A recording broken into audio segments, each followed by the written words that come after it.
Welcome, friends, it's the MovieFilm Podcast. MovieFilm Podcast, enjoy the show. Zachy and Brian are talking about the movies. MovieFilm Podcast on the radio.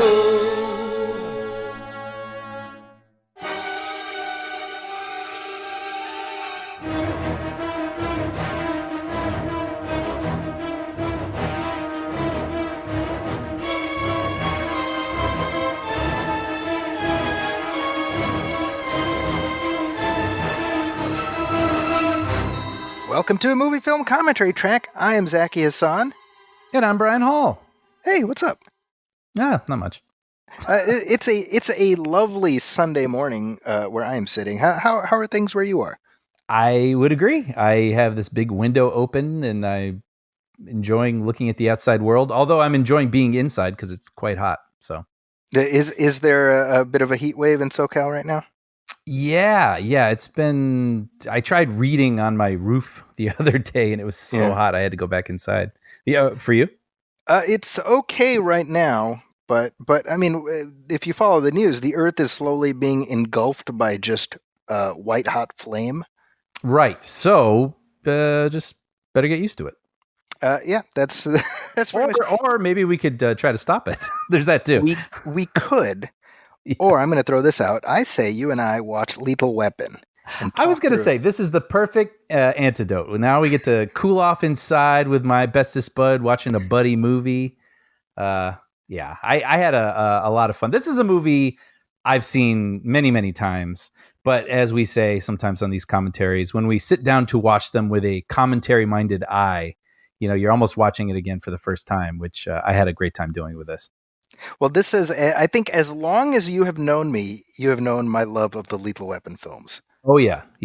Like, I've always enjoyed these movies, but I definitely associate you and Sean with these movies.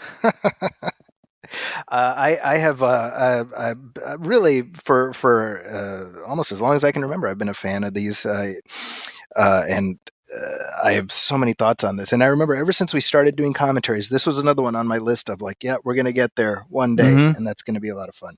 Yep. So this year marks the 35th anniversary of Lethal Weapon. It turned 35 last March.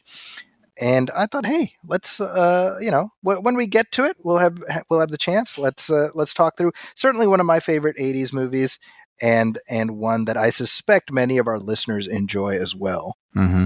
Mm-hmm. And let's just see what happens. So we are queued up with the theatrical cut of Lethal Weapon. Now, there is a director's cut, and I should put the word directors in quote because this was put out in the late 90s first on VHS, and I think they did on DVD as well. But for 1, 2, and 3, they released these director's cuts that Richard Donner himself has said he does not consider his director's cut. He considers the theatrical versions his cuts. Right. So as a result, I say, well, I'm certainly not going to argue with Dick Donner. Mm-hmm. Mm-hmm. If this is the version he wants us to watch, then that's the one we will watch. So we're going to give everybody listening an opportunity to pull out their DVDs or Blu-rays, whatever they feel like watching. Let's take a short break, and then we'll come back and we will watch Lethal Weapon.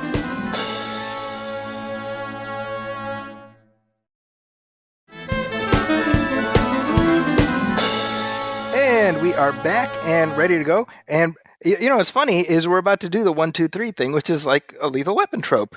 Yeah, that's right. Although not in this film. So yeah. Oh yeah. Oh, that's funny. It started with the second one. Which number which point do you actually jump on when you're counting to 3? Yeah. Is it 1, 2, 3 or 1, 2, 3 go? And that in the Lethal films, that's a thing that plays out right up until the very end.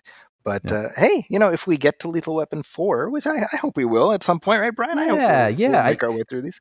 As soon as this ended, I was ready. It was late, so I was tired, but I was ready to do 2. So that, without exception, every time I watch Lethal Weapon, I'm like, all right, let's get it moving to the next one. Yep. Which I think it goes to the appeal of these films. But hey, we'll talk about that. We'll watch the movie. Yeah.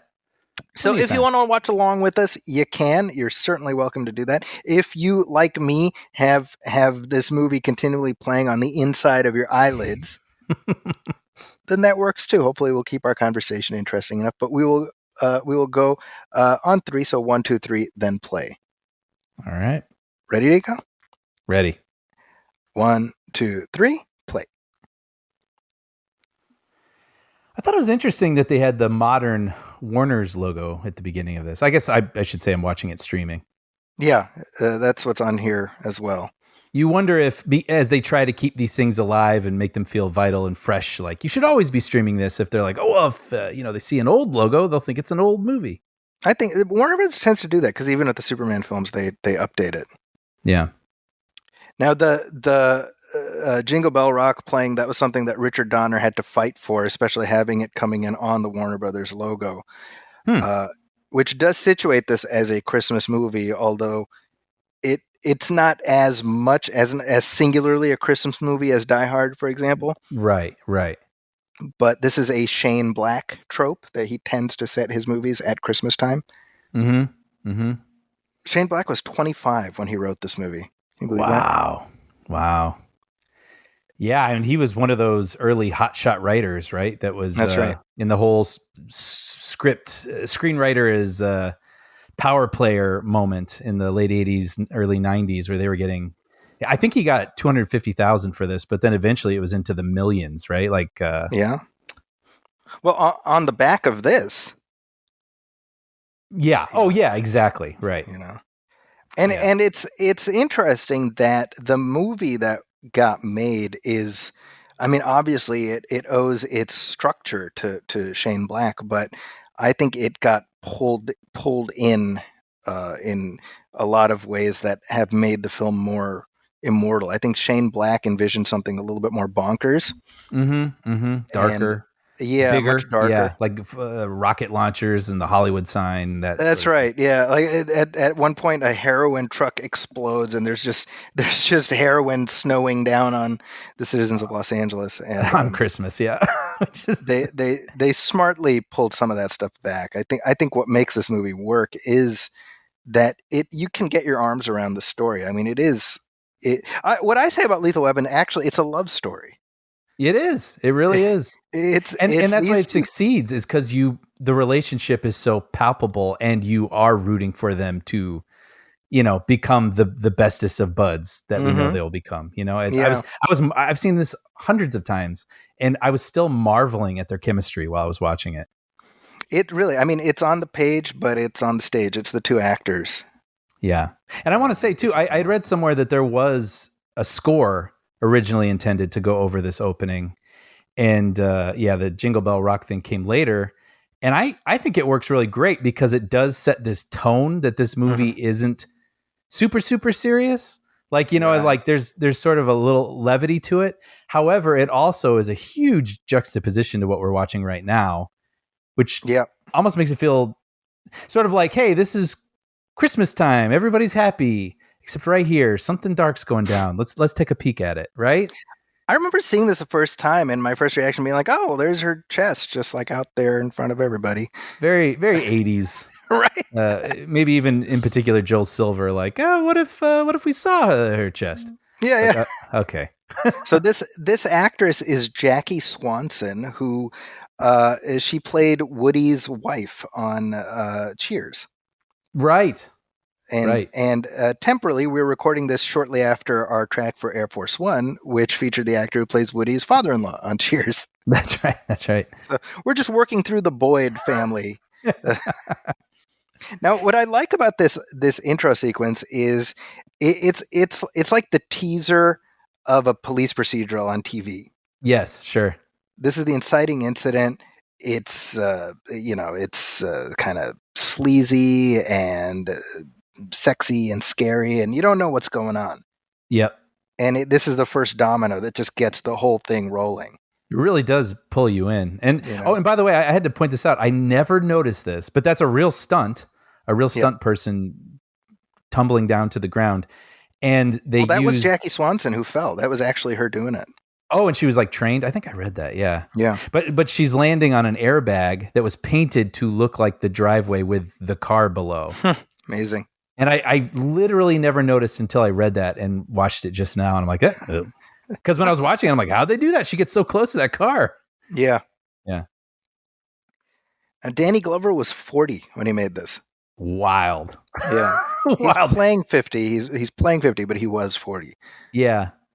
Yeah, does this happen to you often, by the way? You're just sitting, chilling in the bathtub, and your whole family runs in and starts splashing water on you. I have a sit-in bathtub for the first time in my life now.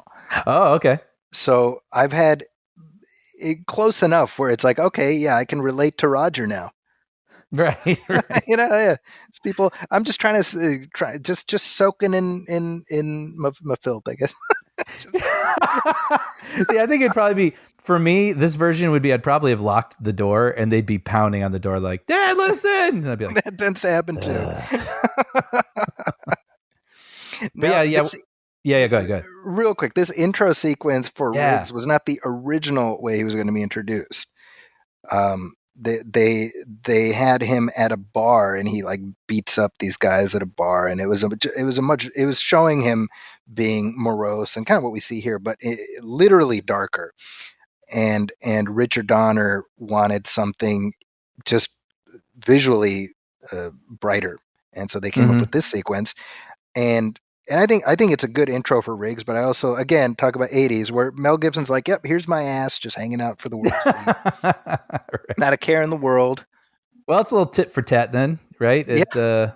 For the beginning, it's like, well, we get the female, we also get the little male nudity in here too. This too feels very 80s. Like I don't know that we would just see just like random man ass. Random man ass. Right? Which was my band back in high school, actually. Random Man Ass. That's a great band name. Yeah. Playing Coachella next summer. Yeah. But no, yeah, I get it. I totally get it. Like he feels scruffy, potentially lovable, but like kind of a mess.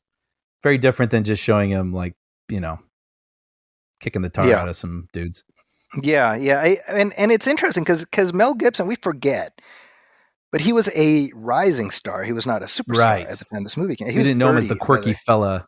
Well, I mean, he's had a lot of eras of ways that we viewed him, but there have been distinctive. Oh, by the way, the sign, the Free South Africa and Apartheid sign, that was Richard Donner was like, I want that on there. Yeah, I love that because he felt very strongly about voicing his discontent with what was happening in South Africa. But here's what's interesting: he got death threats.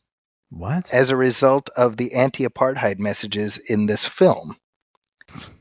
And so he was like, well, F those guys. And the entire sequel is about ending apartheid. Yes, that's right. That's right. Oh, so I didn't realize that there was a correlation to all of that. Yeah, isn't that something? Wow, interesting. I love the through line about Trish being a shitty cook. Yeah. And like Roger has no shame. He's just like, yeah, no, you're a terrible cook. Right.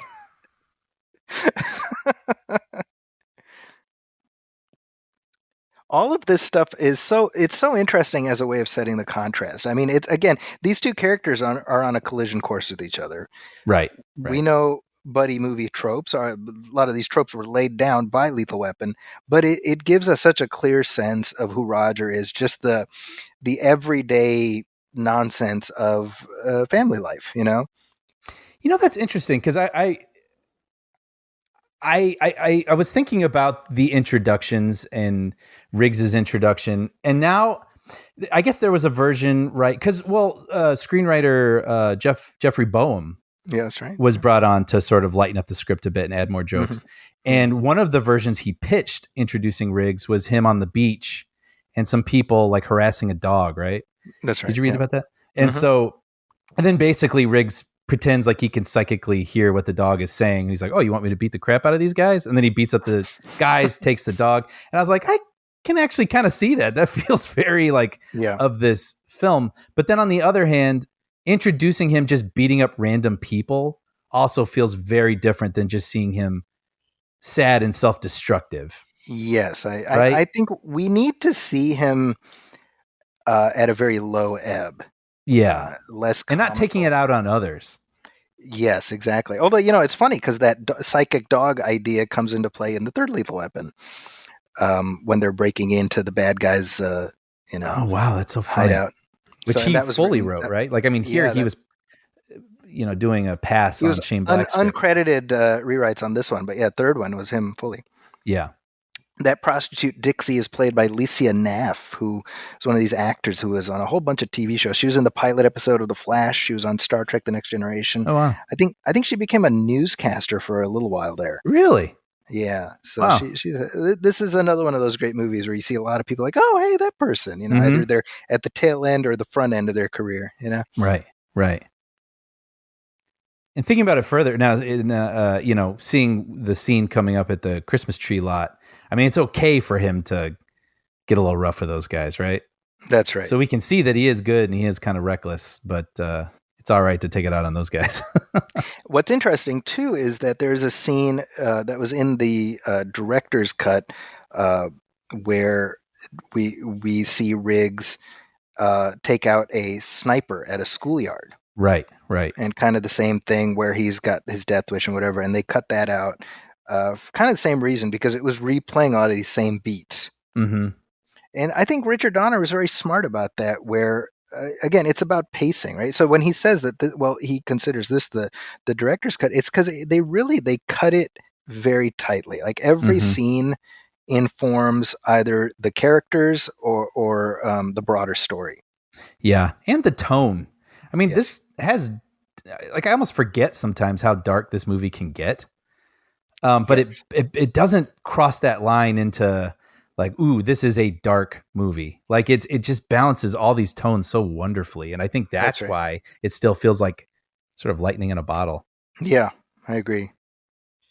Now that actor there in the red flannel, that's John Kiedis. He's the father of Anthony Kiedis from the Red Hot Chili Peppers. Yeah, isn't that wild? Yeah, I think he passed away a couple of years ago. I was reading of dementia, which is whenever I hear that makes me sad. Yeah, you can see the family resemblance. Oh, absolutely, yeah. Yeah, I think as a way, I mean, this is the first time we realize Riggs is a cop right here. Mm-hmm. Yes, when he shows them the badge, and I like the juxtaposition of this scene in Riggs, sort of the persona he puts on versus what we saw earlier when he gets out of bed. Yeah. And again, you have to imagine a lot of this is Mel Gibson's own personality. The Totally. Three Stooges stuff and all. I mean, we know he's a big Three Stooges fan. Yeah. It's funny. I remember in the late 80s, people would say, "Oh, he should play Wolverine." The Mel Gibson. And you watch this, and you're like, "Yeah, that's why." Absolutely. Yeah. Right. This is such a funny scene too. Buying all the drugs, it's great. And 100. He's like, okay, well, let's see, 20, 30. Like it just so wonderfully displays his personality. What's funny is how the guy's like, "You sure are a crazy son of a bitch," which is it's like it's such a it's like that's one hell of a pilot. Yeah, exactly. That's right. Yeah, where you gotta just make sure everybody's got it.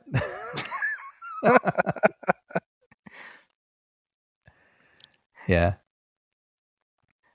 But then you got I love this too. Just rolling on the ground, shooting a gun. Very 80s action here. Very 80s, yeah. Gunplay, I should say. Very 80s gunplay. And these like monster squibs, like the good old days. The good old days. When the F words and the blood packs would be plentiful. Fly, let them fly. This I love this where he's like, "I don't care about me, just shoot him," right? Mm-hmm. And then he gets so pissed that he just headbutts him because nobody's doing it. Yeah, right. I mean, that's another part of this whole story too. Is it's pretty dark. I mean, you have a suicidal main character, and that's especially these days. I think there'd be a lot more thought put into how delicately and respectfully it's portrayed. But I don't know. Like that's a balance, right? About how we see this guy and how he sees himself. And I just feel like this movie does a really good, skillfully dances with still making this an entertaining, fun movie, watching this person get better. That's right. Yeah. Wait, by the way, I was like, when these kids go by here on their bikes, I was picturing be like, quick, we got to get the alien to a ship. I just All have that. different stories playing out. Yeah, and then just keep going into the trailer. It's like in Hot Shots Part 2 where Martin Sheen from Apocalypse Now is sailing Right. by. You're That right. whole other movie is happening. They're overlapping narration. Yeah. Yeah, that's good. Yeah, so in the director's cut, there's a scene where he, like the commercial that's playing on the TV, he like throws a thing at the TV and it breaks it. Mm. So that, and then we get the scene where he buys a new TV, Mm. and it's like what he's watching now is his new TV, and Oh, interesting. it's all texture, it's fine, but yeah, it's ultimately not necessary. Yeah, sure. You know, I was reading about how in this scene, he was playing it with an actual blank in the chamber. To just for him as an actor to give it that extra edge. Yeah, but I mean, can you even imagine that today? Certainly these days, absolutely Right? not. I mean, yeah. I mean, that's insanely dangerous because even a blank going off at that range, you're toast. Yeah, as we've learned. Yeah, right. Yeah. But Mel Gibson's performance in this sequence is fantastic. I mean, So good. no And the dialogue. tension too. Yeah. And I love how it plays out against this Looney Tunes cartoon. Yes. Yes. This kind of the sheer incongruousness of it heightens the tension, really. Definitely. Yeah. All those decisions, right? I mean, that's what makes a movie you're still talking about 35 years later. Yeah, because absolutely. it hits you in a very specific way that a filmmaker understands what they're doing, but you just receive it in a different way than you would in a movie that didn't have all these decisions, made, and you just sort of be entertained one night, not watch it again. But something like this, it just really hits you in a certain way. Well, and when we talk about the directing decisions, I mean, I'm such a big fan of everything Richard Donner does in this film, and I celebrate his ability to jump from across different tones, not merely from project to project, but within a single film. And we see that really well here. But I was reading about how Leonard Nimoy was who they first offered this movie to. Isn't that wild?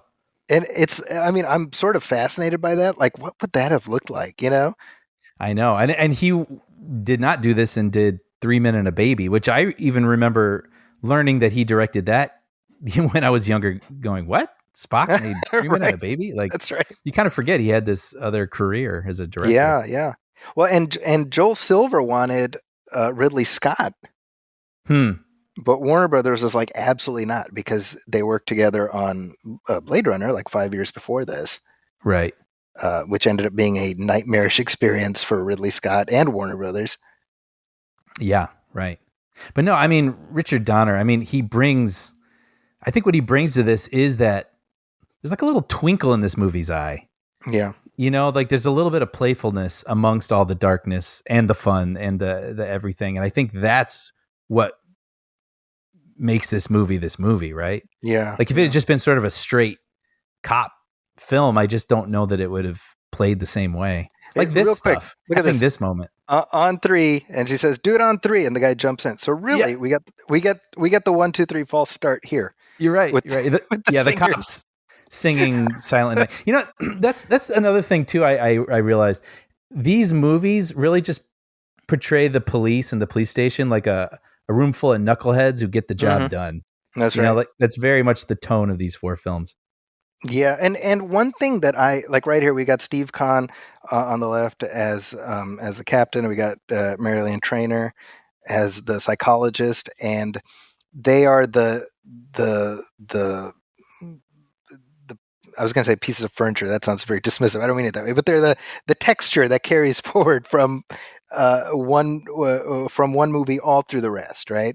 Yep. They don't have major roles, but they make it all feel connected. Yes. Oh, real quick, by the way, this right here, where the captain is going into the men's room and she's about to follow him in, that's a juxtaposition of a scene in Superman the movie where Lois Lane is going to the ladies' room and Clark Kent almost follows her. Ah, how funny. I don't know if that was on purpose, but it's something I noticed. Just something that's in his vernacular, I suppose. Yeah. I do have to mention, I have a Steve Kahn story. Do you remember this? Yes. Oh, you have to, yeah. So at one point, Sean and I, and you were helping us with it, we were trying to pitch a cartoon. It was sort of The Simpsons meets Lethal Weapon. It was called Sucker Punch and Leroy, and it was, I wouldn't call it a satire, but it was a knowing homage to the buddy cop sort of genre. Yes. And so, and real quick, Brian, Grand L. Bush, this actor, another one of those mainstays in the 80s. He was in Die Hard just a year later. He was in a lot of Die License Hard to people Kill in 2 this. years after that. Yeah, a lot of Die Hard overlap in this. Could be a Silver thing, right? And yes, and he was Balrog in the Street Fighter movie. Oh, really? Anyway, go on. Anyway, well, yeah, and I love this whole interaction here too, where immediately Murtaugh's like, "That guy's suspicious. Better keep an eye on him." But you know what I love? It's the black guy suspecting the white guy. Right. Which, yeah, that's a good point. I think the juxtaposition there, which by the way, as written, there was no race specified for Murtaugh. And so Richard Donner was sort of like assuming it was going to be a white guy. Oh, interesting. Yeah. And it was the casting director who was like, well, hey, how about Danny Glover? He had just been in The Color Purple. Mm-hmm. And Richard Donner, he said this. He's literally like, but he's black. Oh, really? Interesting. and he talked about like his own, like, wait a minute, so what? Like, right. You know. Now here he says, I'm too old for this shit. He does not say I'm getting too old for this shit. This is one of those misconstruals, you know. Yeah. Oh, real quick, actually, Brian. Sorry, I don't mean to interrupt your story. We will get. No. I was gonna say, like, I am your father, and yeah. Right here, he says, I heard about your stunt yesterday. Pretty heroic. He's talking about Riggs, right? Yeah. Now, in the context of the film that we see, it's in reference to the Christmas tree thing. Right. But when you think about it, well, that's not really heroic. Right. A little loose cannon-y. Yeah. So it's actually referring to the sniper incident. Right. That got cut out. Interesting. Right. It's funny when those little threads happen, but your brain ties the threads together anyway. Yeah, isn't that funny? Like that's those loose threads I'm trying to say, where it's like you should, it does prick your mind a little bit, but then you're like, oh, well, yeah, okay. Like, I think that goes to, I think Donner had enough of a grasp on the story. Stuart Baird, who did the editing, they understood that we wouldn't question that. Mm-hmm. Because we're just like, yeah, okay, I guess that was heroic. You know, he survived a shootout. Yeah, that's right. Yeah, and then real quick, we should pause for this moment right here because yes, here it comes.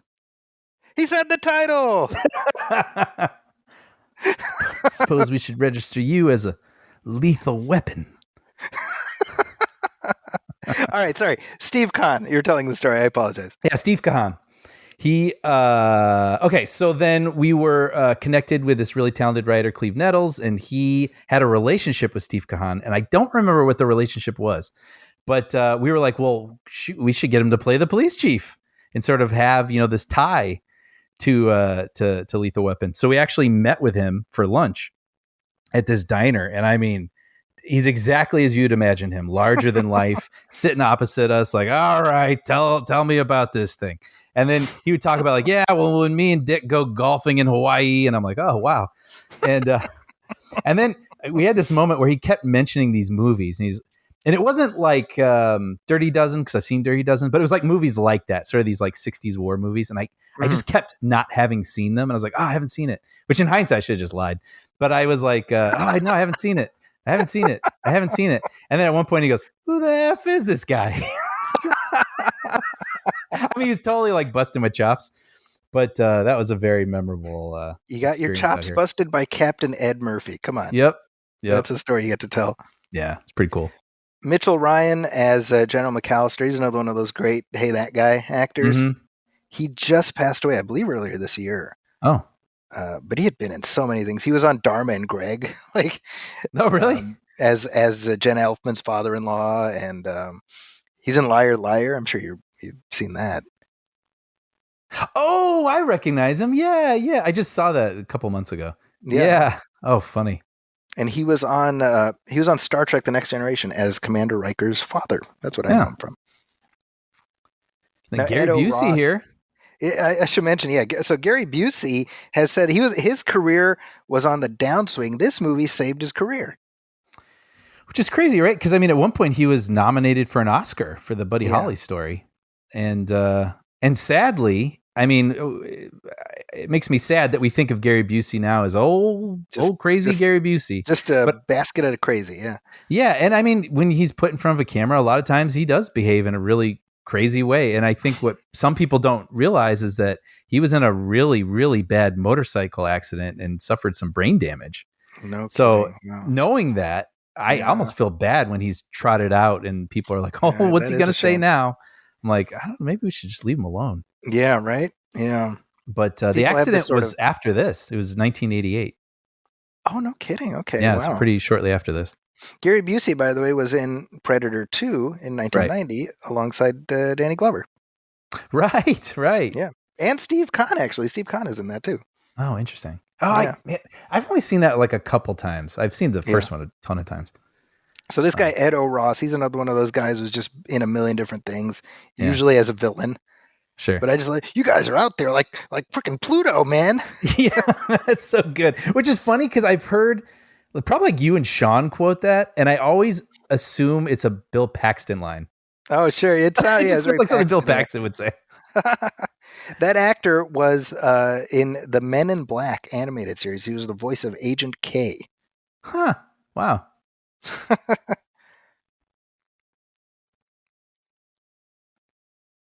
And as I understand it, in earlier drafts, the darker drafts, there was going to be a lot more about Riggs and Murtaugh's time in Vietnam. That's right. Yeah. Like they both had experience in Vietnam, had flashbacks. They had sort of dark stories each. You know, yeah, which I think it's smart that they left that out, you know, because I don't think you need it. I mean, Vietnam certainly was recent enough at this stage where the dialogue gives us what we need. You know, when we have a scene later where Riggs is talking about, you know, his like all he knows how to do is kill or things. I mean, like that gives us what we need, especially with sort of how Gibson sells it. You know, yeah. Like I like the idea that Vietnam obviously and these guys Riggs is so Mel Gibson was 30 when he made this, but Riggs is 38. Right. So story-wise, there's 12 years of difference between Riggs and Murtaugh, right? Mm-hmm. And when you think about it, like even though they both fought in Vietnam, they would have come in at different stages of the war. Right. And it's like Murtaugh has had more time to adjust back and find normalcy. Yeah, because I mean, the war ended in 75, and this is 87, right? So I mean, it's interesting how that war looms over the story of this.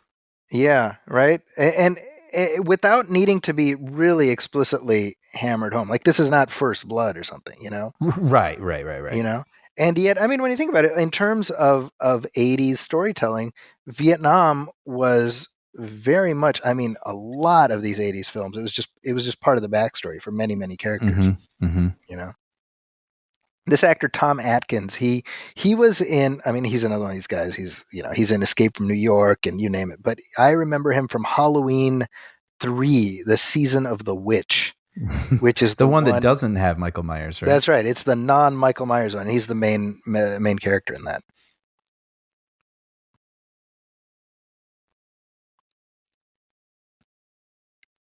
Yeah, Mel Gibson, when he did this, it's funny because before Mel Gibson, they offered it to Bruce Willis, who turned it down. And pre-Die Hard. Pre-Die Hard. And you can kind of see that. You can kind of see the version of this with Bruce Willis, right? Yeah. Yes. And right. and Shane Black wanted William Hurt. Yes, that's right. So it sort William of shows Hurt, you what real quick, by the Lost Boys in the back there. Executive produced by Richard Donner, came out the same year. So he's like, hey, at the Wiltern. I was there right before the pandemic hit, March 2020. I saw Pee-wee's Big Adventure there with Paul Rubens doing a Q&A afterward. Real quick. Look at this. Look at the people in the car behind them. Yes. They are looking right at the camera. They're like, what the heck is going on? Yeah, right? I know. No, but you what you mentioned about it actually being shot on location, don't you just love that? The LA-ness of it? Oh, man. Every moment, I was like, I know where that is. I know where that Yeah. is. I know where that. Like, I was just at that restaurant like 2 weeks ago. It's so, I mean, you can't fake it, Yeah. It's sort of like, I'm going through a Law and Order with my oldest son, and one thing about that show is they shoot it on the streets of New York, right? hmm And last year we watched NYPD Blue, which is a fantastic show. I love it to pieces, but that was shot in L.A. on the Fox lot, Right. and you just know the difference, hmm I mean, this block, that looks like a city block, Right? right? It does, yeah. Which is funny though, because Murtaugh's house is on a lot. Yes, that's on But the Warner Brothers lot. Yeah, the Warner Brothers Ranch, and I've actually been there. Sean and I had a pitch meeting there, and Wow. we walked down that street, and right next to it is the Griswold house. How funny! Wow, Isn't that crazy? They're neighbors. That's And if nuts. there's a reverse shot from their front lawn, and behind the whole patch of trees is the Mhm. fountain from Friends. Yes, I read that. Yeah, that's right. Although it's been torn down and it's being turned into, I don't know, Those parking garage or bastards. something. They have no It's very sad. concept of history. These I sons know. of bitches. Makes me sad. Now we're talking about casting. In addition to Bruce Willis, Christopher Reeve had been offered this role. So interesting. I mean, so many different takes. Yeah, on who right. this Like character could be. he turned it down, Yeah. but you can totally imagine him doing something interesting. I mean, it would have been not this, obviously, Yeah. but I have no problem imagining Christopher Reeve as Riggs. Sure. Yeah. Although I'll say there's something shorter and scruffy about Mel Gibson that just kind of works, because I mean, Christopher Reeve is so barrel chested, and That's true. That's a good point. I love this guy, by the way. He's so perfect in just this I didn't do one anything role. wrong. Frantic guy, like he's perfect. We're on the guy who's about to jump off the building, and Mel Gibson goes out to join him. Well, Riggs. I always do that. I say like the actor's name. Anyway. At least you're not calling him Lethal Weapon. Well, yeah. Did Braveheart run away? Did Payback run away? Yeah. So Mel Gibson was who Richard Donner wanted, and he had offered him a role in Lady Hawk, maybe the Rutger Hauer role, which he was unable to do. So he had been wanting to work with him, and it's funny how, I mean, the partnership between Mel Gibson and Richard Donner was something that carried off beyond just this series, because they did Maverick together, they did Conspiracy Theory together, Yeah. It ended up being, I mean, Mel Gibson has said that, like, in terms of him becoming a director, Richard Donner was one of the biggest influences. And I mean, right before Richard Donner passed, I mean, they were still talking about doing Lethal Weapon 5. That's right, which supposedly is still going to happen. I guess that's a conversation that may or may not occur on our show. I guess we'll find out. Oh, well, yeah, that's a good point. Right. Now, was this was always in here, or was this an alternative to a scene of Murtaugh realizing that he's really crazy? Oh, that's a good question, actually. I'm not entirely sure. Yeah, I know that there were several versions of that. Yeah. Yeah, actually, now that I think about it, I was going through. Look at the thing broke. Do you see that the handcuff broke? Oh, as they were jumping. So the stunt man grabs the guy's hands to hide that it broke.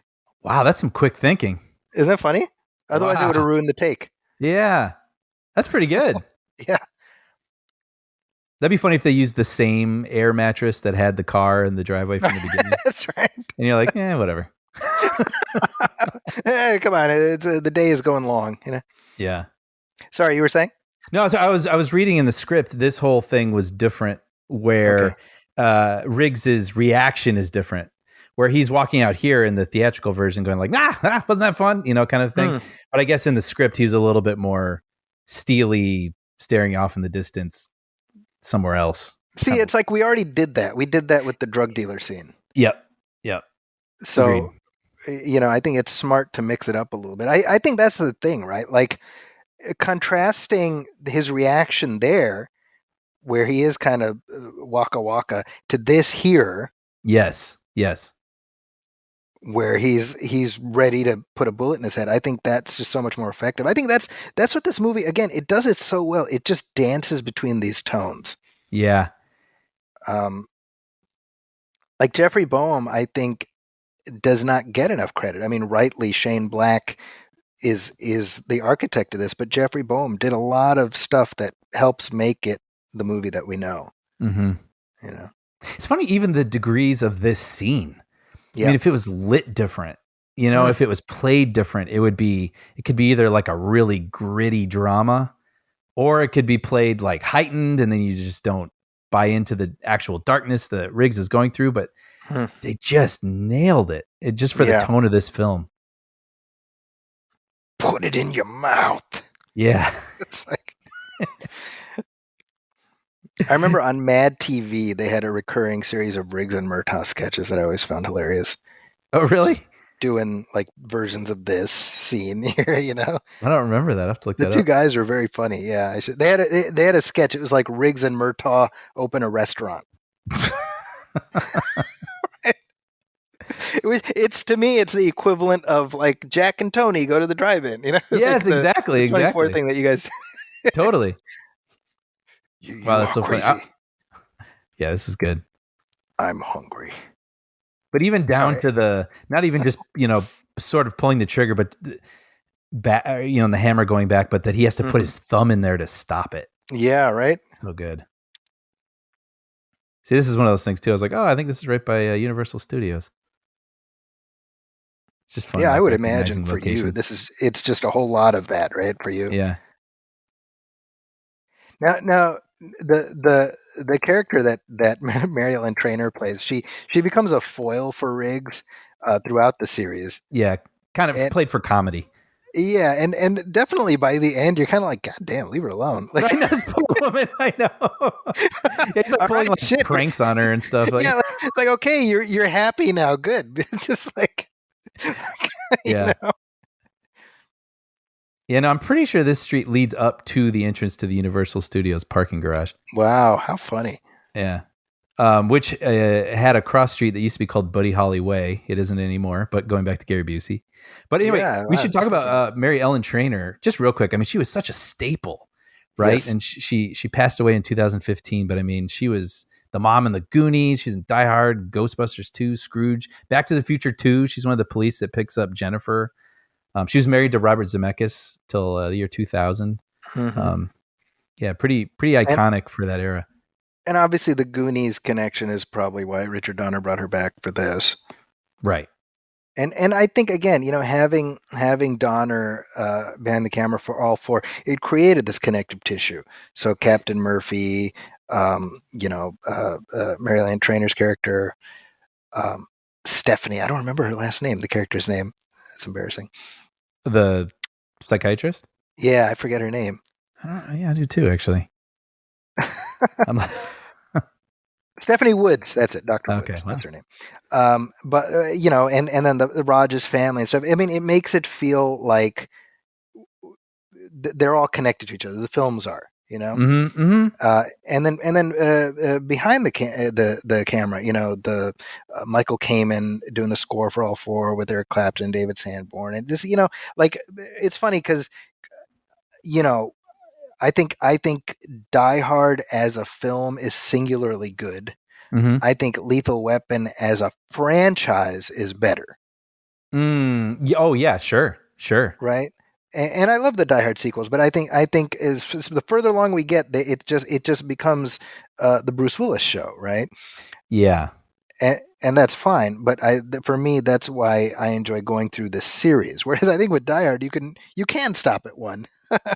It's true, but I think, speaking to everything we've said, it all feels of a piece. The tone, even though it gets a little bit more lighthearted as they go along, right? Like because it's coming from the same voices, you really feel that continuity, the relationship with each other, and that's why it's like, well, I just want more of this, and it's like, well, there's 3 more, you know?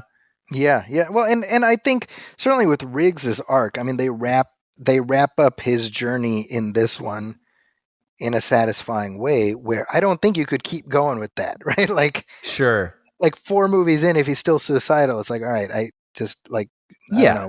We need to move on here. You know. Yeah. He has a progression. But yeah, I think when you go through all four and you have both the first movie and the fourth movie end with Riggs at his wife's grave, but the surrounding context is so different, it makes you feel like you've been on a journey. You know? Yeah. We have to point this out. This is one of the most famous things regarding Shane Black, which is his style of writing. I mean, obviously his movies are very witty, but so are his screenplays. Like the action is written in such a way that it is very entertaining, and most people will never ever get to see it. Right. And one of the most famous examples of that is this scene where he's describing this house, and it says, "Exterior, posh Beverly Hills home, the kind of house that I'll buy if this movie is a huge hit."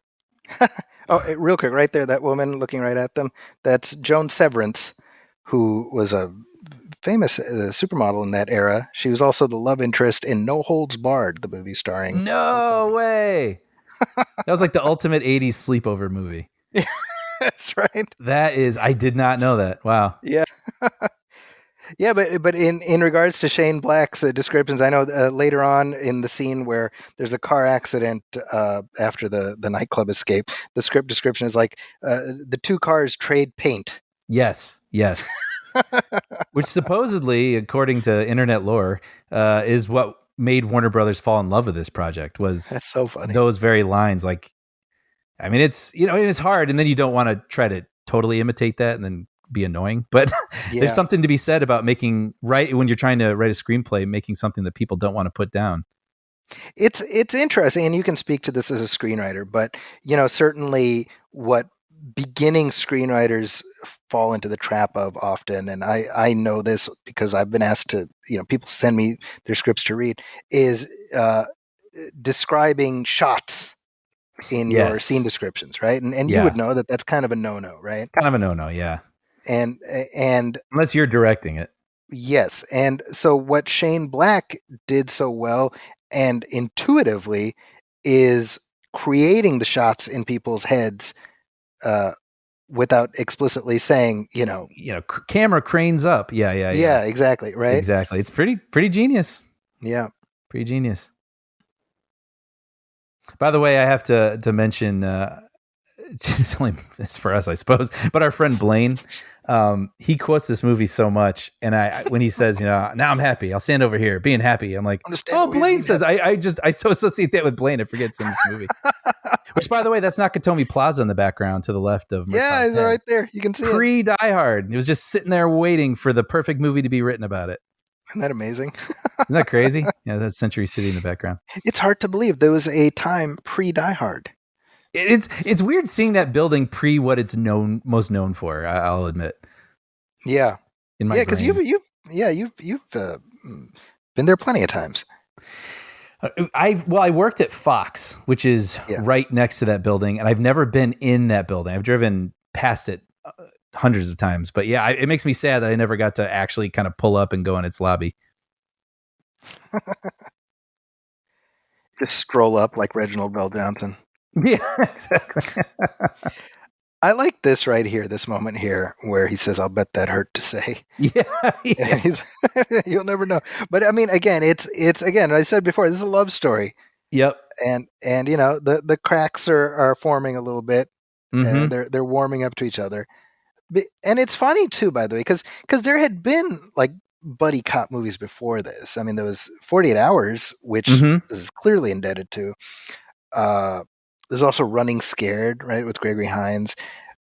So, I mean, Lethal Weapon did not invent the formula, but it cemented the formula in a way where this became the archetype.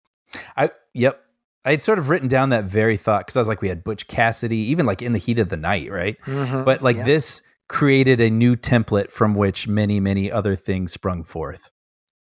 Like if you were to say, oh, it's like a Riggs and Murtaugh kind of thing, people get it. Yep. Right. It's a very specific buddy dynamic. Mm-hmm. I mean, after this, there's been Bad Boys. Mm-hmm. There's been Rush Hour. Oh yeah, Rush Hour, right? But they're all playing riffs on Lethal Weapon. Right. Right.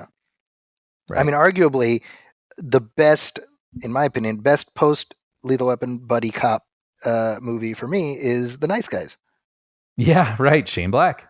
right? Yeah. And Kiss Kiss Bang Bang, actually, to some extent, also Shane Black. I would love to rewatch both of those, actually. I loved Right, me both, too. but it's been a while. And Darlene Love, oh my goodness, we got to point her out, Yeah, yeah. right? I mean, iconic singer. And here, I mean, I don't know actually much about her acting. I know her resume, as an but- actor just from these. I mean, yeah, I mean, huge name in terms of music. Yeah, very closely associated with Phil Spector and that whole Wall of That's Sound thing. And, you know, Baby, Please Come Home. You know, she used to sing that every year on the David Letterman show. Mm-hmm. A Christmas Gift for You, by the way, the album A Christmas Gift for You from Phil Spector, Desert Island album for me. Amazing. Really? Oh yeah. Yeah. That's Wow. Okay. Yeah. It's every year. Sometimes I'll even listen to it in the summer when I'm writing, because it puts me in such a good mood. It gets me where I need to be. So yeah, she's iconic, and it's really interesting to see her here. You know, like I know her as almost two different people, right? Yeah. Right. Yeah. All of these actors, they remained for the films, right? For all four of them. Mm-hmm. And grew so up. It's so crazy. The kids. That's exactly right. To me, that's kind of the cool piece of texture in these films, is like we catch up with Rianne a couple years later, and here's Nick. You know, like it makes it feel like we're going on this journey with the characters. Mm-hmm. Yeah, and it's crazy too, by the way, that she's supposed to be 16, but she's actually 26. The actress Tracy Wolf as Rianne. I didn't know she's supposed to be 16 in this. Wow. Something like that. Yeah, or at least like high school. Right. But yeah, I was like, what? I actually just learned that Dion from Clueless, you know, Stacey Dash, was 28 when she made that movie. That I did know. Yeah. Pretty wild. Yeah, now she's like a Fox News talking head. That's right. That's quite a journey she's been on. You never know what the future may hold.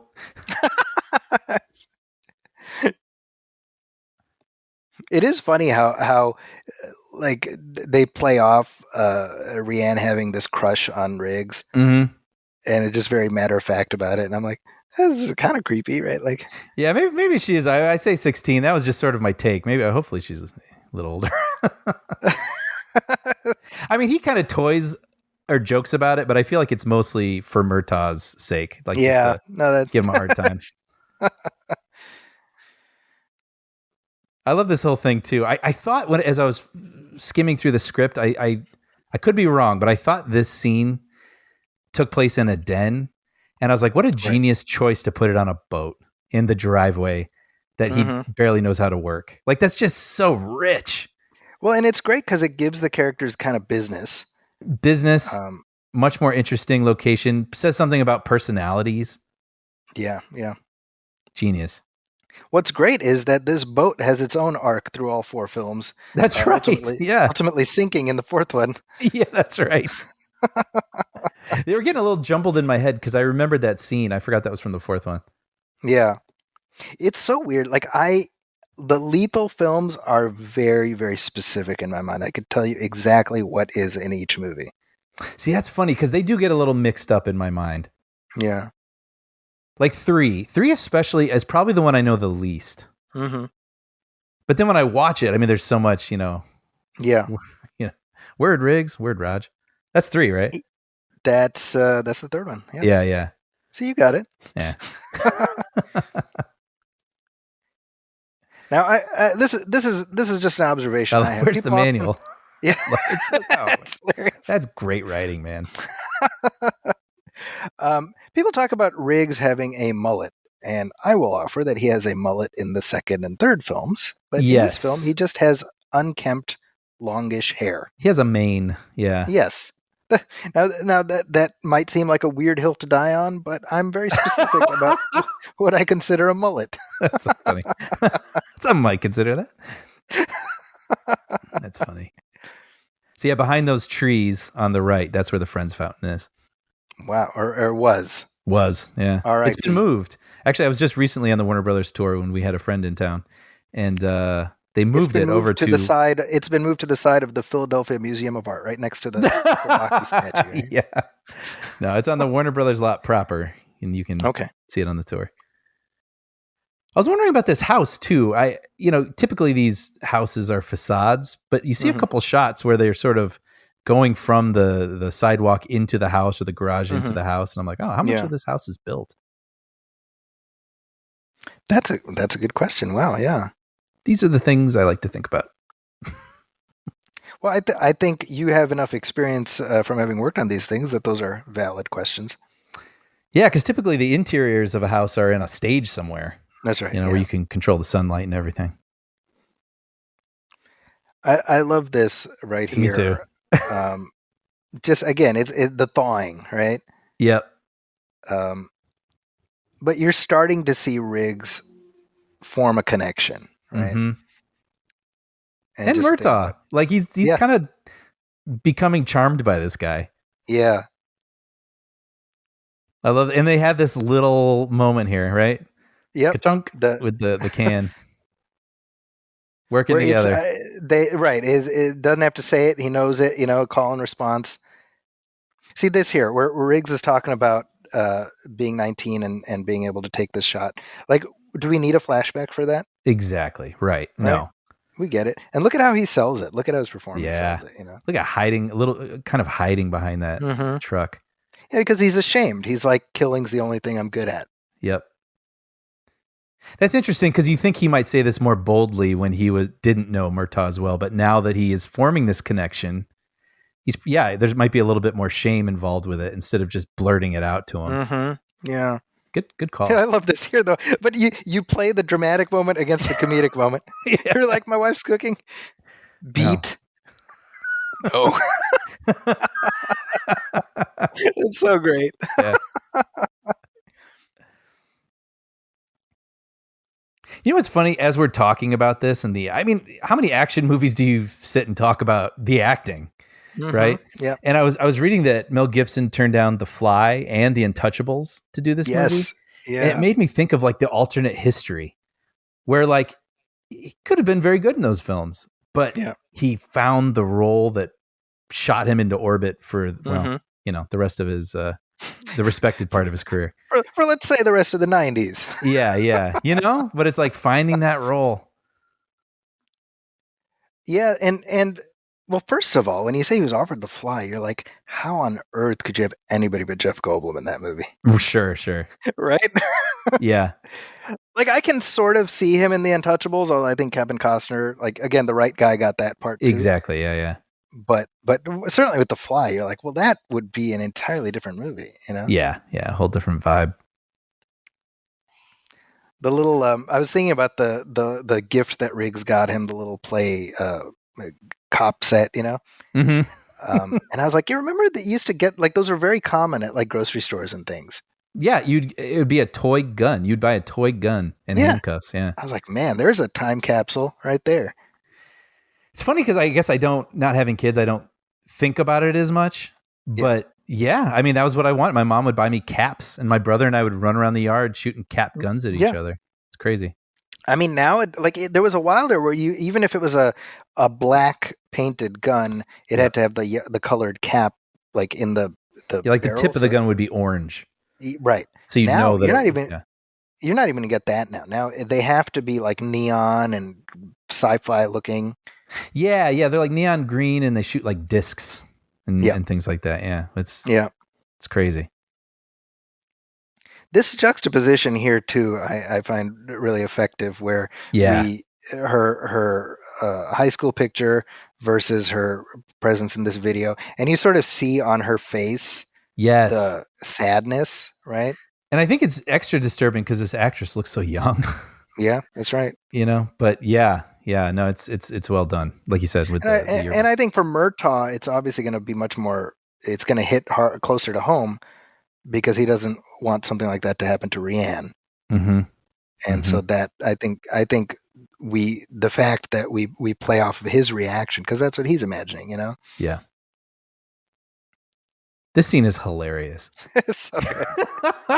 Murtaugh just probably had this like existential, horrifying night, like you're just describing. And then this cup of coffee in his face, and it's like Riggs, like, "Hey, wake up!" What? Come on, let's He's go. like in his bedroom. I love it, but it's cool. Like his passions are being ignited. He's like, "Let's go do this. I had an idea. Come on." The boundaries are melting. Yeah, exactly. I mean, to me, it's like when you get to movie 4 and it's just all about Riggs clowning on Murtaugh, and it's because they're such good friends, you know? Yeah. Yeah. It's like knowing that we're on that journey, you know, makes it fun. Yeah. And they do it just enough, right? Like they don't go as far as 4 in one film, right? You That's get 4 right. films to do it. Yeah. This is another one of those scenes I was thinking about where, like we were talking about on the boat, like they could be in their car driving, having this conversation, but it's so much more interesting to have it at a firing range. And then you get the extra bit of business, like the comedy out of it, right? Where Yeah. Well, and that's, I mean, with any script like this, what you're trying to do is convey exposition without people realizing it's exposition. Mm-hmm. And so it's sleight of hand where we're focusing on this, focusing on that. And the performances carry it, the setting. I mean, all like look at how we're advancing the plot in significant ways here. We're showing that they're good detectives, you know. That too. I love it. What was that? Nothing. Yeah. His wife's cooking. But we're also building character. Yep. You know, we get their personalities here where they're comparing their targets and how well they've done. And it's funny too, because I actually, as I was watching this last night, because I remembered obviously what happens next, but I was like, oh, you could cut it right here. Like the joke is how well he did with his first target, and you could move on to the next scene if you needed to save a minute or two. But it's just so delightful that we get the next moment. I was thinking exactly that. Yeah, especially because we let it play out. We let it play out as all of this happens. I mean, this is a good 90 seconds, whatever, you know, and they very patiently leave it all in. Mm-hmm. And we even, the patience of the comedy of Riggs putting the target like way back. Yeah, exactly. I mean, this is what Richard Donner said, right? Like he got offered action movies after Superman, and he wasn't particularly interested in action movies. And you kind of see that because his filmography, other than Lethal, he doesn't do straight ahead action movies. Mm-hmm. Mm-hmm. You know, and he said what attracted him was the character stuff. It's like that's the relationships. That's what makes it interesting. Right. And I think, you know, when we look at each movie relative to the one before it, exponentially it gets bigger, but not massively so. Yeah. They're not stopping like a rocket, you know? Yeah, right, exactly. It's not like a Fast and Furious situation, you know? Exactly. Like squaring up, playing chicken with a submarine or something. Right, exactly. Yeah. This is so funny, his humming. Apparently this humming is from Laugh-In? I saw that in the trivia, but I don't know the reference. Not having seen Laugh-In, that was before my time. Have a nice day. Yeah. So great. Smiley face on the target.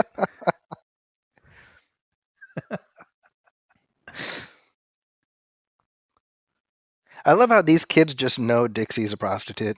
I know. I was going to say there's something so intriguing and sort of sad about this scene. You know, just this is what these children live amongst. Yeah. And they just know it, and even like, I don't know. It is a sad just reality period, but just their view of cops. And they take one look at them and they're like, oh, these guys are cops, right? So obviously they encounter cops a lot. Yep. They're really good. And it reminded me of like a trope that I don't feel like we see anymore where there's someone wearing 3D glasses for no good reason. Like, I mean, one of Biff's cronies. Oh, this is so good. That airplane in the background. I know. Yeah. Just this extra level of reality to that. I mean, he couldn't have planned that. That was just. I wonder, or if they were just waiting, because I'm sure LAX is like right there. I thought about that. I wonder if they were waiting for a plane and they're like, cross your fingers, say a prayer, let's go. To get the plane in the shot like they wanted it in the shot. But it just adds this extra. I remember bringing that up in Speed when the bus is taking that hard turn, and then they frame it in such a way where this police motorcycle just goes right in front of it, and it Yes, just gives that's it right. this crazy kinetic energy. And I miss that. Like it's pre-planned, it's thought out. You know, I feel like directors don't do that anymore. They just kind of capture stuff and find it in editing. But this stuff, it's just so good. Well, and the kids all feel very natural here. Very natural, yeah. They avoid dumb kid syndrome. It's true in the way that they talk and like, don't tell him, and covering his mouth. It's very good kid stuff. The way they interact. Even the way they sort of like cozy up to them immediately. Mm-hmm. On that car where they're sort of touching his shoulder. And yeah, I was just thinking that. Yeah, exactly. See, but what I like here is we're gradually, like the onion, we're just peeling it, and we're like all of this started with the dead prostitute. Mm-hmm. Mm-hmm. And then just, but it's because of this and this and this. And as it grows, as the plot grows, again, it's still something you can get your arms around, but it exudes out, very gradually. Yep. And this bomb, like, this is no ordinary trigger. Yeah, right. Exactly. Yeah. In the scene earlier where they're in the boat and Rianne comes up and talks about the boyfriend, I thought that's very interesting too, that the boyfriend kind of becomes a plot point. Mm-hmm. And yet we never see the boyfriend. Like, that was a shot. They shot that. Oh, interesting. They shot I don't know about a scene earlier in the film, but definitely the scene where he's killed. They shot that, but they cut it out. Oh, is this all on the DVD or? That was not in the director's cut, but that's a deleted scene. I believe you can see it on YouTube. Okay, I think I've seen the director's cut because I do remember the sniper thing and. Yeah. Yeah. Yeah, the director's cut didn't put everything back in. It put back maybe 3 scenes. There was a scene like after Riggs leaves Murtaugh's house, he goes and picks up a prostitute, and he just wants her to come watch Three Stooges with him. Right. So that was it, but they cut that again. That was added for the director's cut. Right, which is funny. I mean, that was such a trick in those early DVD days where it would be like, this is a director's cut, or it'd be like unrated, the unrated version. Yeah. And all they were doing was adding things.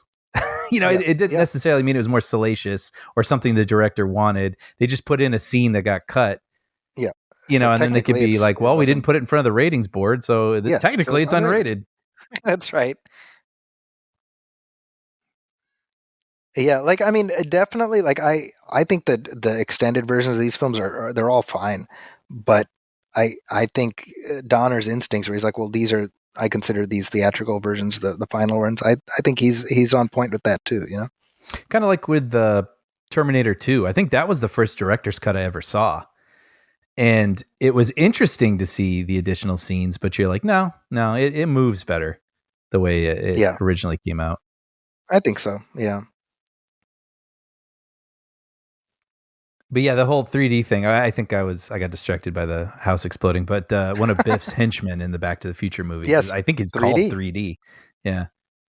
By the way, the boy playing Alfred, he's also wearing an anti-apartheid T-shirt. So, is he really? Plenty of anti-apartheid messages that Donner put in there.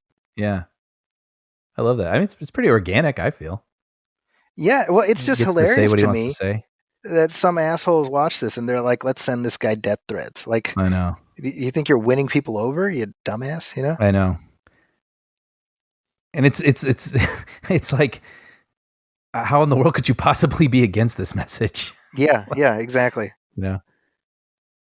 I mean, the fact that the sequel, which got a bigger audience, and put that the what the South African government was doing on blast. Mm-hmm. Like, these people essentially got in their own way, right? Right. Now this whole, what do they call themselves? The Special Forces thing. I mean, that was like the original title of the script, right? It was like Shadow something. No. So Shadow Company was actually a script that Shane Black wrote before this. Oh, okay. So it was an idea he had in his mind. Yeah, but it was like about the zombies and this and that. Oh, really? It was like these military company hunting down zombies, something like that. But he liked the name. I was gonna say this. I feel like when I learn these stories, because you look at these certain writers, or like Aaron Sorkin or Shane Black, people they're sort of held up as pillars amongst writers, and you think, well, I don't write things as good as them, or I don't come up with as great ideas, or on my first draft of this rough idea I have, I can't write Lethal Weapon, but it's nice knowing, well, neither did they. Like they had a bad idea first, and they had a take on this movie that wasn't right, and it took writing, and it took notes from people, and to get it to this. And I think it's always important for people to remember, and for myself, frankly, too. Yeah, and certainly when you look at the career that Shane Black has had, again on the back of Lethal Weapon, you say he he ran with it. He ran with the opportunities that were offered. Mm-hmm. Mm-hmm. I believe he did some script polishing on Predator. Oh, yeah, right. Wasn't he hired for that reason? Yeah, and he's in it. He's Hawkins, right? Meaning like they brought him on as part of the team, but he was also so he could be there and which came out, by the way, just a few months after this, Predator. Yeah. Yeah. Shadow Company. It's all about the drugs, though. Definitely, the 80s. That really, like, I feel like I knew far more about the ins and outs of the heroin trade than like a 10-year-old should probably have known. Yeah, we brought this up several episodes ago, but I remember, even as a child, I was recognizing this whole like it's all about the drugs, kind of plots all popping up in everything. And the sequel, Crocodile Dundee 2. Was all about drugs, and I was like, even as a kid, I was like, really? Kind of a switch. Yeah. This is kind of funny too. This whole eggnog is like, shouldn't that be in a cooler? What's the deal with all this eggnog just sitting there on the table? He's just pounding it down. Yeah, but then it's just setting it up for like a really dynamic death. A fun, visually interesting death. Exactly. Yeah, almost like a Bugs Bunny death. Where you're like shot, and then like you're drinking something, and water comes out of you like a fountain. The way Hunsaker gets taken out, it's very similar to a death in the Manchurian Candidate, the original Manchurian Candidate. I gotta watch that. I've not seen. Oh, you've never seen it? Yeah. Oh, well, you've got a good movie waiting for you. Yeah, I love it. Yeah, John Frankenheimer at the peak of his craft. Mm. It's funny too how Riggs is outside for this whole conversation, and later when he's being tortured, like I could almost imagine a line where it's like, "They didn't even let me inside. I don't know." Yeah. Boom. But you realize you need Riggs outside so he can get a clear visual of Mr. Joshua. Yeah. And how sad at this poor girl's funeral. Yeah, right? All this melee. Sad too. This is a movie too where sometimes characters they know each other and then something goes down and you don't care because you're just excited about the car chase that's about to happen. But I actually feel sad for Murtaugh that his buddy, from the war, they obviously had a really special relationship, a connection, and then it ends with that guy getting killed and being like, you got off easy, son of a bitch. Sad, disappointing.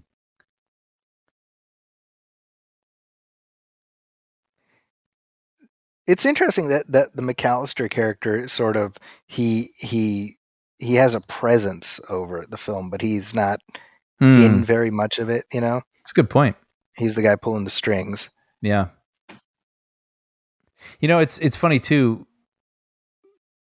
I think Lethal Weapon comes up sometimes as movies also where you see a car driving and you hear dialogue over the car, which means they probably were like filling in some gaps or changing the plot a little bit.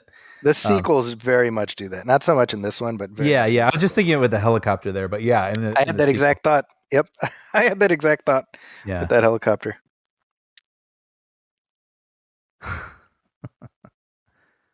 Now, I feel like, and maybe I'm wrong, but this wouldn't be as common. Like you can just walk down a street in LA and find a streetwalker there. You think that, and I will say the answer at present is yes, But this is, I noticed the street signs. This is 3rd and Sweetser. There's actually a restaurant called Toast I really like right there. Okay. And when I started as a PA in the early 2000s, there was a corner about Highland and Santa Monica where you would see people standing there. And I remember thinking like, whoa.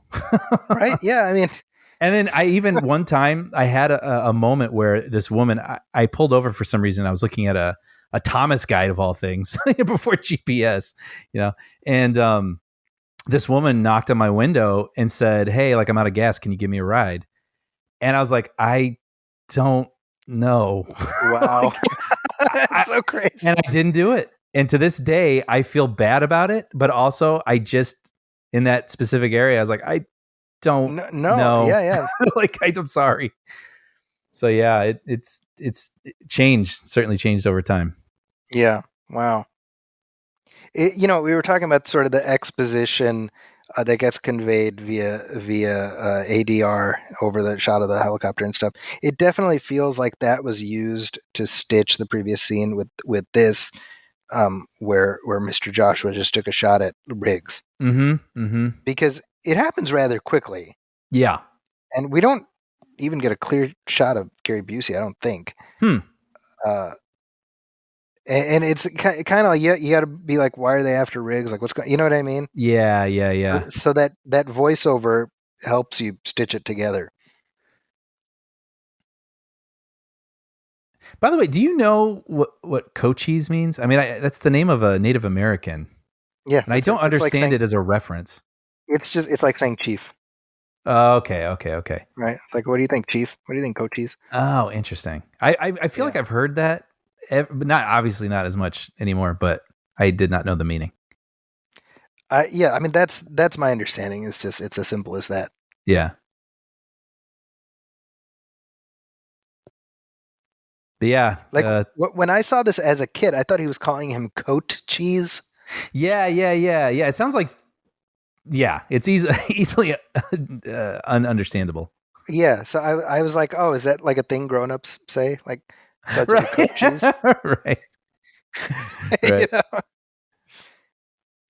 Yeah. All the spray is gone from the windshield. Oh, how funny. I mean, I don't care about those things, by the way, but it's just sometimes you notice it. See, like this here, they're rushing home because, oh, he must have had big pits. Oh, yes, sir. Right? And it's funny to me because that bit of business about the boyfriend, he's got pits in his face. Like, I feel like you would lampshade that a little more to make this like feel more stressful. Like, you know what I mean? Yeah. Sure. I agree. I definitely, this is one of those moments like I kind of forget about because I think it isn't displayed as much. Like they clearly, I mean, we know they shot it and they cut out where Rianne gets kidnapped. And I think for the most part, like you go along with it because the pacing flows. But I feel like that would have been something where we meet the boyfriend and Riggs or something be like, what's up with his, like the pits in his face? And Roger be like, yeah, you can see through his head. Like something. Yeah. Right? Yeah. I thought this was all staged and lit really well. I thought about this. I mean, think about it. Like what's happening here on the page, being in the house and then the phone call and everything. I mean, you can put a camera anywhere, right? But just look at these like bars between him and his wife, her on the stairs. And then there's this, the shot from low when he's answering the phone and just like the lights dynamically lit from the bars on the stairs. Like it's just, this is a director who's really, it doesn't feel like a set.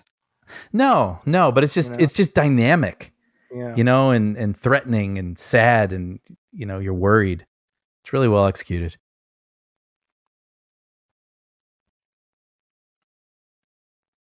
I like how Riggs doesn't say anything either. I was like waiting for him to say something. Right. But it's all like he's processing. You can see on his face. He's like figuring out what to do, Yep. Look at that. All that in the frame. Him looking at the family too. I almost thought I would have held on that a little longer. Yeah, the Murtaugh house really takes a pounding over the course of these films. It really does. Yeah, It's like cursed. it's really funny. Oh, this guy, he's like so proud of himself after this. I know, after he hangs up, he's like, "Hey." He's like, yep, Riggs is dead. I got the same energy as like, I think he took his wallet. You know? Totally.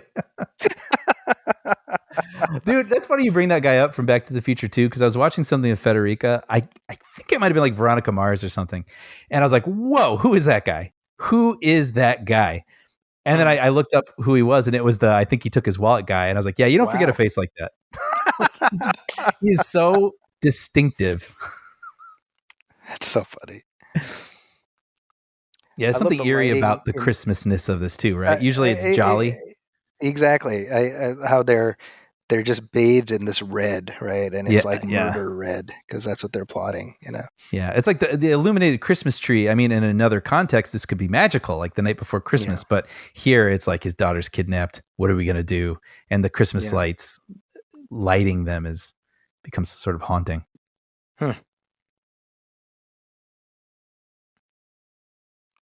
I mean, I think what's interesting. I mean, we talk about Riggs's arc, right? But Roger too has an arc, right? Where I think he begins the movie sort of feeling like, okay, I'm at the tail end of my career, Mm-hmm. maybe feeling detached, you know. And I think Riggs sort of pulls him back into, you know, feeling empowered by this, you know. Mm-hmm. Mm-hmm.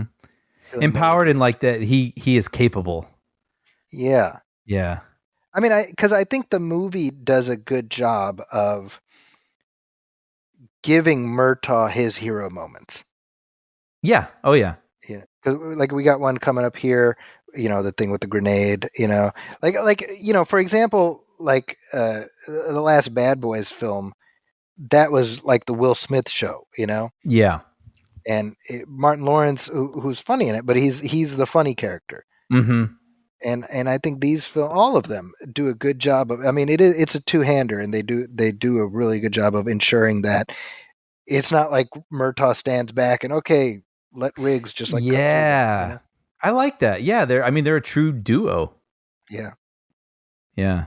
I mean, that's encapsulated very well in the very, you know, at the very end of the movie when we see them shoot together. But Yes. Yeah. That's so great. We'll it's a fawn great over shot. that soon. We'll get there. Look at this Yeah. shot, though. I love this. Look at this. I love the patience of this too.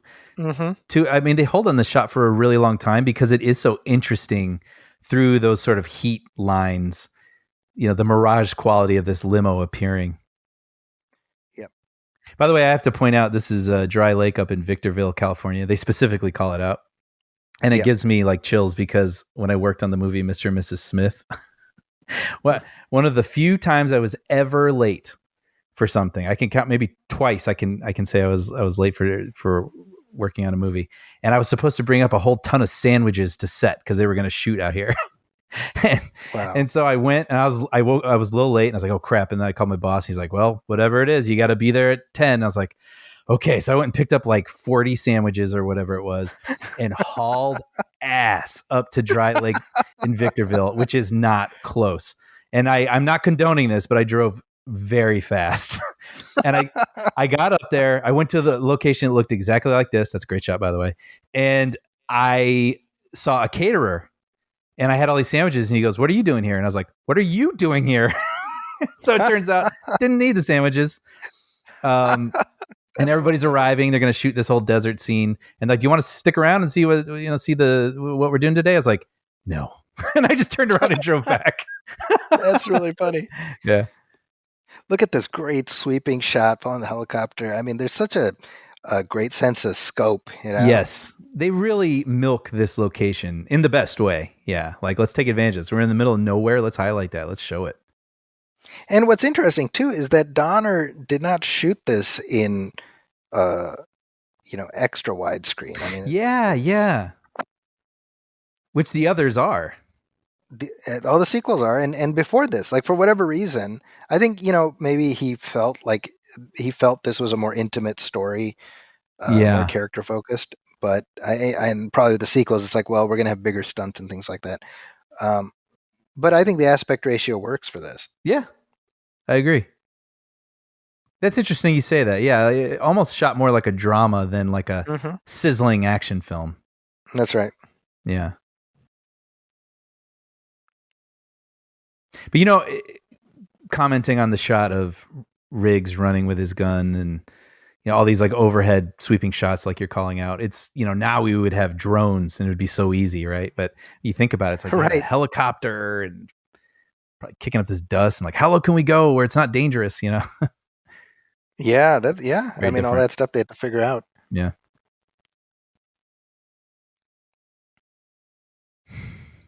Look at that. Got the grenade. See, I think we were talking earlier about Gary Busey being like, the caricature of crazy Gary Busey.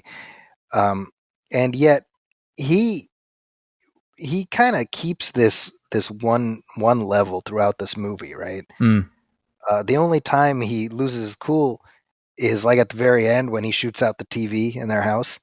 Yeah. And I think that, obviously, like the way we're introduced to the character, remember he's like burning his hand and he doesn't react. Right.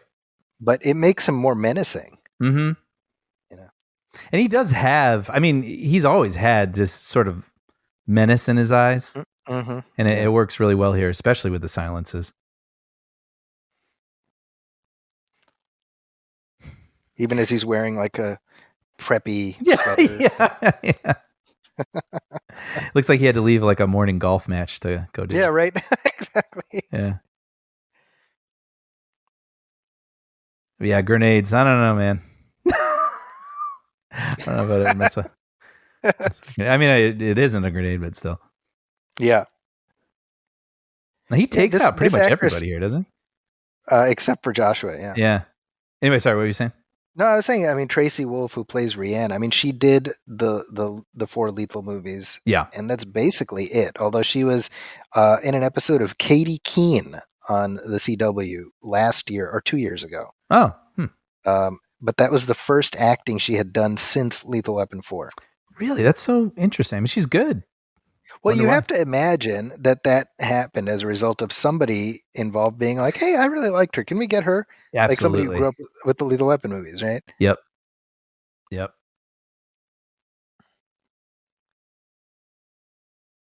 It's funny how that happens. Even on the shows I work at, like Puppy Dog Pals, it's like you think of the movies you like. And I think even in one episode I said, like Stephen Tobolowsky. And then they just got Stephen Tobolowsky. And I was like, wow, cool. Well, and obviously Huey Lewis being on that show, because our friend Sean is just that big of a Huey Lewis fan. He's been a lifelong fan, and they were looking for a voice for a junkyard dog, and he's like, well, why not get the guy I've loved all my life? And why on earth not, right? If you have the ability to do that. Yep. I think we've talked about this, but there's a picture of them, arms around each other in some recording studio, and I was like, he did it. Like he manifested this. He manifested it. I'm so proud of him. I've mentioned before how Roger Ebert is just one of those writers who his turns of phrase just stay with me. And certainly that was the case with his Lethal Weapon review. He adored this movie. It got 2 thumbs up on Siskel and Ebert, but Ebert gave it 4 stars. And I would say, this movie opened in March, right? Which is not like you'd think this is a summer movie. Yeah. And so I think that tells you what the relative expectations were for this. Right. And I would say probably Roger Ebert played a big role in turning it into the blockbuster that it became. Just from his sheer enthusiasm for it. Yeah. Yeah. That was the thing that I was surprised, because everywhere I went to read about this movie, Ebert's review came up. So I think you're right. Yeah. Like, I think it really did play a big part in, I don't want to say, like, legitimizing is like kind of a weird word, but you know what I mean? Like being like, no, I know a lot of these movies come out, but this is the real deal and you should see this. Yeah. He gave it a little bit of extra gas.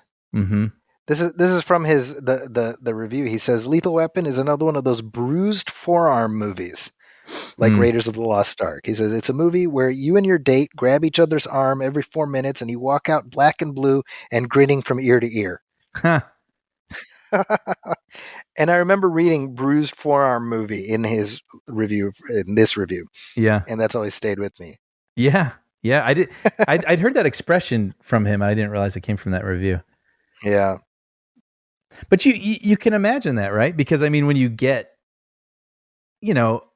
an action movie, and again, like they can be thrilling in different ways and you enjoy them. But when I think of Lethal Weapon, I honestly think of the characters before I think of any Yep. of the set pieces. So Yep. you can imagine why that would thrill, a person who watches a lot of movies.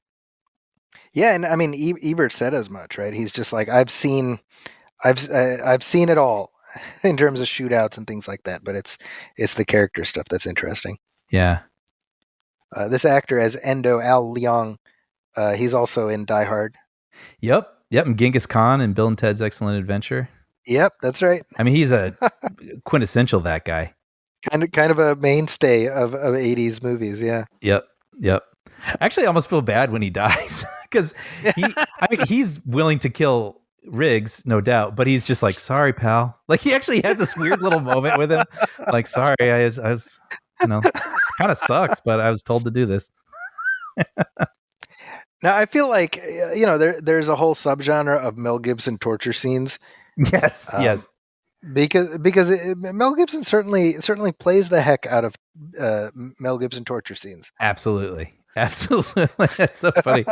Which is funny because I thought this was the scene where he dislocated his shoulder, and I was like, oh, that's not even in this movie. Nope. Yeah, that comes later. It's in like every other Lethal Weapon That's movie. right. But yeah, whether screaming in agony or just stolidly enduring it, he's found every variation of taking torture. It's so true. That's really funny. But yeah, this portion of the movie, like we were saying, I mean, it isn't just a straight up comedy and it isn't just a straight up drama or this or that or whatever, but this portion gets pretty dark. It does. Yeah. I mean, this torture stuff isn't fun. And then, even just sort of the visuals of this father and daughter in this really ugly situation feel less like glossy and cleaned up and we're going to get out of here and then kill everybody. And they feel really perilous and kind of uncomfortable, honestly. Yeah. And I think they do a good job of setting that up. Like I see woven throughout is this sense of Rianne being sexualized. Right. And so the implication throughout, I mean, the note that's left for him is like, your daughter looks very pretty naked. Right. Which you kind of have to catch it. You have to catch it, right? Yeah. And there's like a Polaroid, yeah. Yeah, and it's if you remember the scene in the very beginning where she comes down in that New Year's dress. Yes. And I was like, oh, whatever he says, and so it's constantly him grappling with, oh, my daughter is an adult now, and then we juxtapose that with Amanda Hunsaker. I mean, that's very deliberately woven throughout. Yeah, but I wouldn't say entirely overtly, which. I'll be entirely honest. I don't know that the first several times I saw this, I even really made that connection. It was more just like his home life sort of thing. Yes. But I think that's really smart. It's just, I mean, they don't make it say easy, or they don't even like directly like spell it out like they could have. Well, and even in terms of like the threat of implied violence towards Rianne is not sensationalized. Mm-hmm. You know what I mean? Yeah.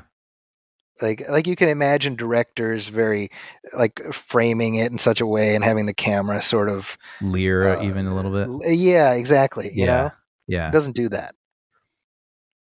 Yeah, that's interesting. This might have been the first time I saw somebody like get their neck snapped like that in a movie. Yeah. He definitely has like a Xena Onatop energy in this movie. That's right. Because even at the end too, he's like using his thighs to like right. choke the guy out.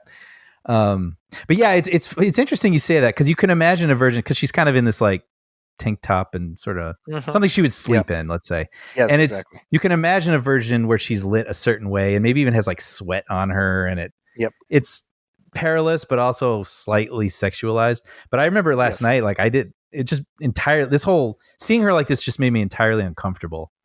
Yeah, which I appreciate. As it should. Yeah. exactly. Now the thing coming up here where thin. Oh, it's anorexic, which has been a runner throughout the movie. That ends up being a runner for the rest of the series. Right. Uh, Thin.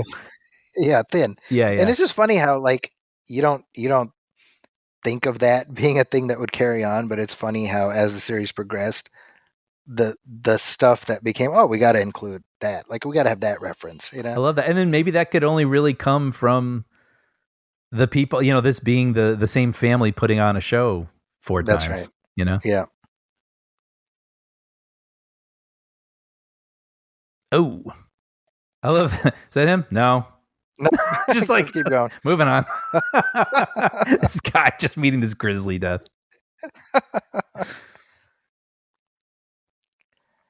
I mean, it is crazy because this is our kind of our big third act action sequence. Mm-hmm.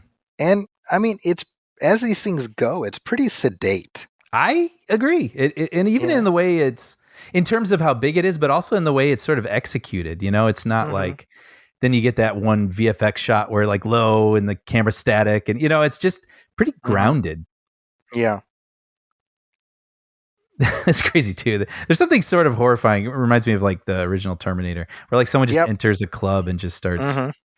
opening fire. Yeah, I was thinking about that as well. Mr. Joshua, that bastard. I was wondering also at the beginning when they're the club, there's a rehearsal going on when you're on Pluto, man, things going on, and there's a band playing, and the guy's like, "You guys got to do a lot better than that if you're going to play here." It's just a little background business, and then I noticed in this scene there's a different band playing. I don't know if that's like a. That's really funny. Now they're on Hollywood Boulevard. There's no saying. I was See, like, "Oh, Musso and Frank." I love shiny city streets. Oh, nothing like it. And you got all the Christmas lights hanging there. Yeah, and that's the thing, right? I mean, these movies, you don't think about it, but they have water trucks literally standing there wetting down the street because it looks better with the lights. Yeah. Well, and I love the old fashionedness of it hasn't been run through a million different filters. Yes. You know what I mean? So it doesn't look, it looks so artificial. Yeah. This looks, Like I think there's value to that. Absolutely. Michael Bay's Ambulance earlier this year. Sure. Well, it depends on the story. And that has a specific look, and I'm totally down with that. That's his style. Yeah. But what I like is that Richard Donner, his approach to Superman, which was think verisimilitude, that is just as applicable here. Mm-hmm. Just make it look as real as possible. It's like it's perfect timing that I actually just watched Thief, Michael Mann's Thief, literally last night. And when I think of heat, I think of, really, stylized isn't correct, but like definitely intentional camera work and filmmaking. And it's definitely on the ground, but there's definitely kind of a style to it. And watching Thief, I was sort of surprised at how it just kind of felt point and shoot. And there was interesting shots, but it wasn't super dynamic. And I was like, oh, interesting. And then I watched Lethal Weapon directly afterward, and it feels like a perfect marriage of on the ground, but with some style. I think that's really well said. Yeah. Right. And which I really love. That's probably my sweet spot, honestly. Well, and part of it is because this was a formative experience, Yeah, that's true. So that kind of helps. Well, yeah, that was a realization I had probably 5 years ago on the show, where it was like my first movie was E.T. And so I was like, oh, well, this is how movies look and sound, and therefore every good movie should look and sound this way, and you're like, if it doesn't have a John Williams score, what are we doing? What are we doing? Which obviously is not the case, but it definitely becomes formative for you. Yeah. Although, it's funny, because I did not watch the Lethal movies until probably 94. Right. So a little later, because the third one had already come out on VHS. Mm-hmm. And at that point, my brother and I had rented and watched the Mad Max films, all of them. Mm-hmm. And I was like, hey, we should watch the Lethal Weapons. Mm. And I remember watching this, and again, I had that initial reaction with the first scene, being like, "Oh, look, there she is in front of God and everybody." Um, Right. and I remember the volume of F bombs was sort of like, wow, that's a lot of cussing. You're right in this one. Yeah, that's probably, I must have been 14. Yeah, yeah. Like, wow, that's sure a lot of swearing. I don't think I realized you could swear that much in a movie. You know what's funny? I remember the first movie where I felt that way was Reservoir Dogs. I saw that in high school, right around there. Okay. and I was just like, "You can do this." I remember having that feeling watching that at this friend's house and being like, "Is this? Can we?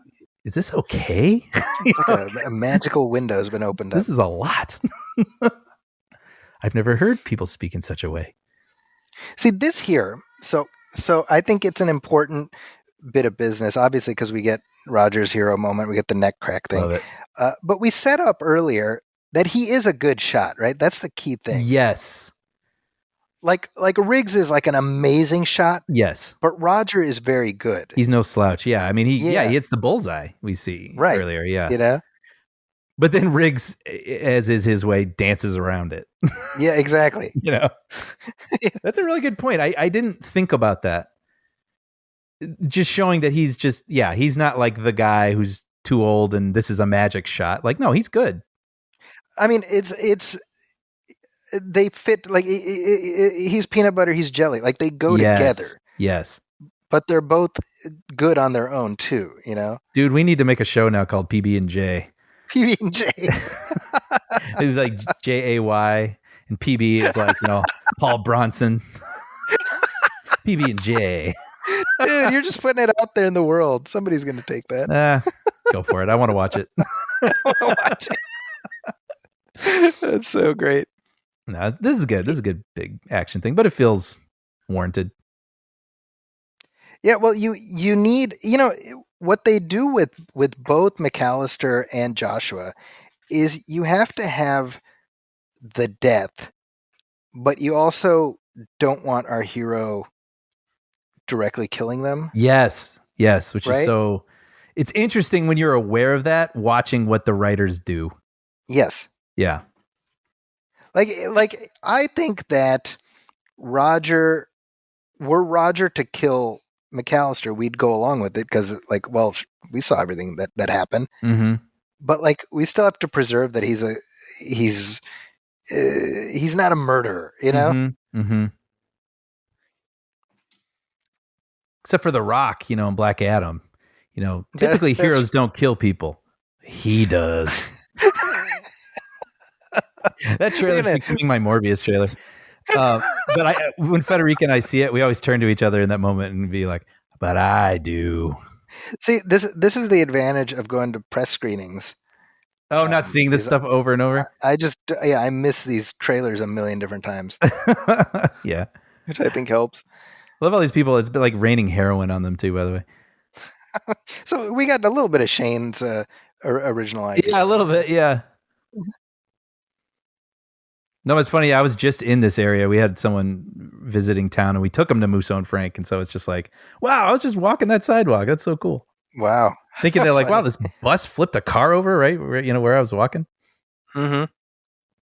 I feel bad for these two cops right here. Me too. This is kind of horrifying. Right? I'm just like, man, they had the misfortune of being assigned here. Yep. And being polite, trying to help. I know. Yeah, that's funny. I thought about that too. This is perfect. Setting up the tableau for the ending there with the fire hydrant and. Yeah, exactly. Right. I mean, and why? Because it's going to be visually interesting. But you need. Yeah, if it's just two dudes scrapping on a lawn, it'd be one thing. But having a fire hydrant raining down water on them. Yep. Which, by the way, so you see Christmas carols playing on the TV. That's right. And Scrooged would be Donner's next movie. So you wonder if that was a little... Wow. Look at that. Yeah, because Scrooge was 88. Yeah. So he must have been like already in prep on that. Yeah. How funny. And really, in terms of the anti-apartheid messages, I mean, he made sure to prominently frame them in the shot. Yeah, I had not noticed the kid's shirt, but you're right. Like that bumper sticker. I mean, you are meant to see it. Yeah. Yeah. That's great.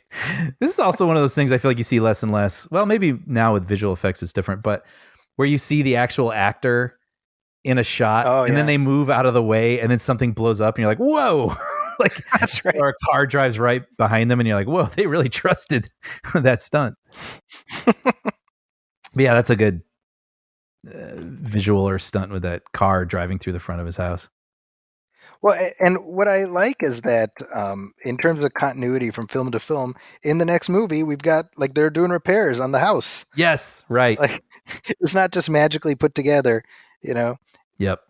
And then the repair guy, Jack McGee, is in the third one. He's working on Riggs's place. You know, Now he's like their best friend. Yeah, yeah. yeah, they carry it forward. You know, Yeah. Or in this movie, it'd probably be like they're razzing each other. It's like, you take me to the cleaners. Ah, you always say that, Riggs. You know, like there's big family vibes without being Yeah. called up as much or called out as much as the Fast and Furious movies, right? that's right. Isn't that They true? only say it one time in this. They say we're family at the end, and that's Which all is we a need, you know? perfect ending. But you definitely Yeah. get that vibe. There's that family vibe in Yeah, these films. Absolutely. All right, I'm going to say something that's might be unpopular.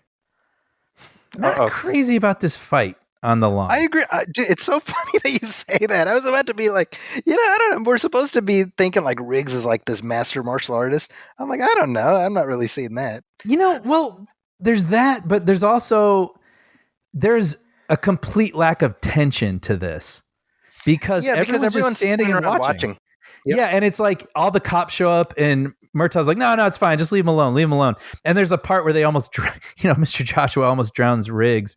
And then you can see these cops in the background just drinking coffee from their thermoses, observing the show. And I'm like, I don't know. I don't know if there's a way to tweak this a little bit or something because the urgency feels gone. It's just more of like what do you call that with an exhibition? I think the idea is supposed to be that Riggs and Joshua are sort of mirror images of each other, right? They're both special forces. Yes. And it's kind of like Joshua is who Riggs could become if he, which I lets like. his humanity go, right? So, but I feel like you have to reach for that a little bit. I honestly had not thought about it till you brought it up. Yeah. And it is probably my only note I would say on this film because again, it's just sort of like it feels sort of life or death, but it also can't quite feel like life or death with all these people slack-jawed, people. Well, watching. it's sort of to me it's like the fight at the end of Rocky V, where it's basically over your soul, basically. But Riggs is basically like my ring's outside, and then they're just like fighting. Everybody's standing around watching. You know what I mean? That's a good point. I hadn't thought of that comparison, but yeah, I agree with you. I mean, I think it's necessary in that we need the Riggs versus Joshua fight 100%, but maybe in the context of like a hostage situation. Yeah, or even with this whole him drowning, I'm like, wow, that's so great. They're using the environment, from the pools of water and stuff. But at any second, he could be like, okay, and then Murtaugh's like, all right, and then just shoot him, or something like off of him, like just some little tweak to make this feel a twinge more dire. I think might have helped me a little bit. Yeah, but I agree, you 100% need them squaring off here. Yeah, but going back to what I was saying, I don't buy Riggs as like a master martial artist. Sure. I think he's a brawler. Yeah, for sure. Almost like Indiana Jones, right? Where he'll have to throw some dirt in the guy's face. Yeah, right, exactly. Yeah. Roger's just like bloodthirsty now. He got a taste, Zachy. He got his taste. It feels good. See, it's funny because you have to have the "he's not worth it" scene, but you also have to. But he has to die. You know what I would have done? I almost would have done the same thing, and him be like, "No, Murtaugh, no."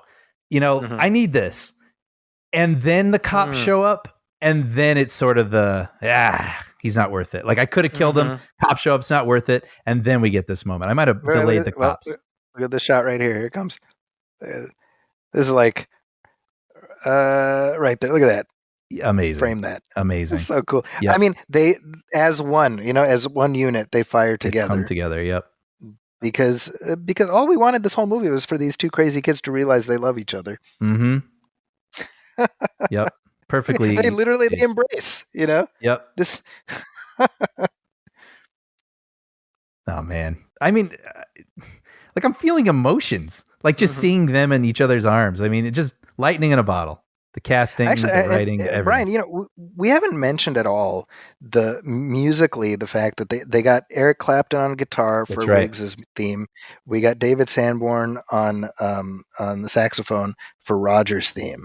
Right. And then Michael Kamen marries it together. I mean, I don't know about you, but I can hear the Riggs music. Mm-hmm. Absolutely. As I'm watching this, right? Yep.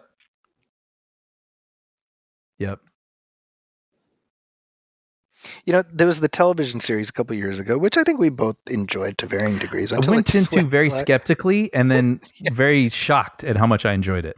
Yeah, and then it kind of went off the rails very quickly. Yes. Turns out Riggs and Murtaugh did not get along as well in our universe. Yeah, but it's funny because that show, I mean, it spends a lot of time delving into the backstory with Vicky, or I forget what her name. I think Miranda was her name on the show, right? And really getting into that, and that was fine. But I was, in these films, we don't see Vicky at all except in a picture, right? And yet we fully feel his angst, right? And that to me tells you the value of, you don't have to show everything. You can leave things to implication. You can allow nuances to emerge in performance that add richness, even if it's not explicated. Yeah, and it certainly helps. I mean, I'm just doubling down on what you said, but that we believe the performance of how he feels about this person and the hurt that it's brought them. That's funny too. I hadn't thought about the parallel of 1 and 4 though at the gravesite.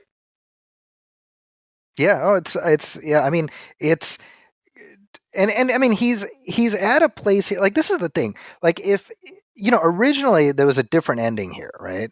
Right. For the first Lethal Weapon, where they part ways. They had their adventure together, and off they go. Roger's thinking about retiring, and Riggs is like, you shouldn't, and that's kind of it, right? And that probably would have been fine. You know what I mean? Like, if you're like, oh, but then there wouldn't be sequels. It's like, well, no, you do a sequel, you figure out a way to get them back together, whatever, Yeah, that's fine. But if it was just a one-off, Riggs's arc is fully complete. Mm-hmm. So what I like is that the sequels found ways to carry forward the character while remaining true to the core of what we learn about him here. Right. And the idea that by the end of the series, he's full, like that grief is never going to go away, right? That's the whole point of the Froggy scene with Joe Pesci. Yeah. Right. You're not different. You're not better than Froggy. You're just different. Just that's different. That's Riggs' whole journey. Yep. Oh my gosh, I love this movie so much, Brian. Me too. I think it is interesting. We're talking about the alternate ending where, what Richard Donner realized is not so much thinking about sequels, but it was like, the idea of them parting ways doesn't seem truthful given everything we've built up. Mm-hmm. It's about them forming a family. Yes. Yes. And him being invited in for Christmas dinner. It's exactly right. Where he's like, well, and I love the whole, if you think I'm going to eat this Christmas roast by myself, you're crazy. And what does he say? I'm not crazy. Yeah. And right. And you believe it. Yeah. I mean, it's a complete journey. And yet, as you said, this one ends and you're just like, hey, let's put on the next one, man. Let's go. Mm-hmm. Right. I probably and will. What is that? Today or tomorrow. Me too. Yeah. And I certainly hope that we'll be reconvening at some point to work our way through the remainder of these films. I feel like that's going to happen. It's funny, if we were just in the mood and we did it tomorrow anyway, but with the plans of releasing it in a year, and we're just, but we have no idea what will happen in a year. We just keep saying all these things that do happen. We're like, well, still no signs of intelligent life out there in the universe. Blah blah blah blah blah. It's just like in the next year, like Los aliens Angeles arrive has definitely not fallen into a sinkhole. Exactly. I know. Yeah. Oh my goodness. This was a delight. Yeah, and I mean 35 years later, at least for me, when I think of sort of quintessential 80s movies, Mm. this is always in the conversation for me. For me, it's Back to the Future and Die Hard, Lethal Weapon, Goonies. There's like that list, E.T. Mm-hmm. Of just things that I associate with that era. Even though, as I said, I didn't see the films until the early 90s. Mm-hmm. And yet it's still something that certainly, once I saw them, I continued to watch them throughout. And I remember being so excited when they were doing the fourth one, because that was the first one I got to see in the theater. Right. But I tend to look at it like there's 1, 2, and 3, and then number 4 is the reunion movie. Yeah, it has that vibe, doesn't it? Right. It's the very Brady Christmas. Totally, where they're just sort of, you can tell they're happy to be with one another, kind of improvising. Yeah. It's got a real, let's put on a show vibe. Yes, exactly. Yeah. So there has been talk forever about a fifth one, and like I said, that I'm personally, I'm skeptical that ends up ever happening. Same. But we'll see. If that is a conversation that ends up happening, it'll be on our show, on our regular show. Mm-hmm, mm-hmm. But otherwise, this has been our Lethal Weapon commentary track. Thank you, everybody, for listening. Thank you, Brian, for doing this. Absolutely. This was great. Such a blast. And we'll be back soon with our next regular show and our next commentary, whatever that is. I don't know. We'll see. I fully expect we'll be doing a Lethal 2 commentary before too long. And please, folks, let us know your thoughts on this track. Have we sparked any memories in you? What is your relationship with this franchise? You can email us at moviefilmpodcast@gmail.com, and you can also hit like on our Facebook page, facebook.com/moviefilmpodcast, and message us there. If you like what we're doing, please go to Apple Podcasts and leave a review, leave a star rating. Every little bit helps. If you're looking for me, you can find me on Twitter at Zacky's Corner. That's ZAKIS Corner. That's also on our website, just enter.com. And Brian, I'm sure you have stuff you'd like to talk up. Oh yeah, we Puppy Dog Pals still going strong on Disney Plus, Disney Junior, and Young Jedi Adventures coming soon to Disney Plus in 2023. Perfect. Well, with that, I will put a pin on this commentary track for Lethal Weapon. On behalf of my partner Brian Hall, my name is Zaki Hassan. Thanks for listening. Catch you next time.